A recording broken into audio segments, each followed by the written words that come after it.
இவங்க இந்திராவோட மருமகமா இவங்க வந்து மாசம் 50,000 ரூபாய் சம்பாதிக்கிறாங்கன்னு. உண்மையாவே அன்னைக்கு 5,000 ரூபாய் சம்பாதிக்கல.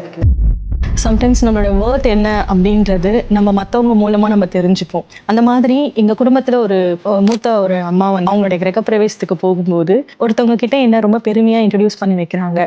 பட் அன்னைக்கு வீட்டுக்கு வந்துட்டு நான் யோசிச்சுட்டு இருந்த விஷயம், இந்த அம்மா இப்படி சொன்னாங்க, அவங்களுக்கு நம்ம மேல இருக்கிற அந்த நம்பிக்கை நம்மளுக்கு ஏன் இல்லை அப்படின்ற அந்த ஒரு விஷயம் தான் என்னை வந்து இவ்வளோ பெருசா மாத்துச்சு. என்னோட ஸ்டடீஸ் முடிச்சுட்டு ஒவ்வொரு 10th லீவ் விடும்போது நான் ஒரு ஒர்க் போயிட்டு அந்த அமௌண்ட்டை வச்சு தான் என்னோட 11th நான் படித்தேன். 11th லீவ்ல வேலைக்கு போயிட்டு அந்த அமௌண்ட்டை வச்சு தான் 12th படித்தேன். ஸோ 12th முடிச்ச உடனே எங்களுக்கு இன்னும் கொஞ்சம் ஃபினான்ஷியல் பர்டன் அதிகமாக இருந்தது. ஏன்னா என்னோட சிஸ்டர் மேரேஜ் நடந்ததுனால போது அந்த 12th வந்து நான் ஜாப் பண்ண ஆரம்பிச்சிட்டேன். ஸோ அந்த மாதிரி நான் அப்பத்துலேருந்தே கொஞ்சம் எக்ஸ்பீரியன்ஸ் இருந்ததுனால எந்த பிளேஸ் போனாலும் அது என்ன ஃபீல்டாக இருந்தாலும் இனிஷியல் ஸ்டேஜில் கொஞ்சம் ஸ்ட்ரகிள் பண்ணுவோம். 1 or 2 months அந்த ஒரு பாயிண்ட் பிடிச்சிட்டா வந்துருவாங்கன்னு சொல்லுவாங்கல்ல, அந்த மாதிரி அந்த வேலையோட நுணுக்கம் எனக்கு கற்றுக்கிட்டேன் அப்படின்னா அந்த இடத்துல நான் டாப்பாக இருப்பேன். September 9 வந்து இது நடந்தது.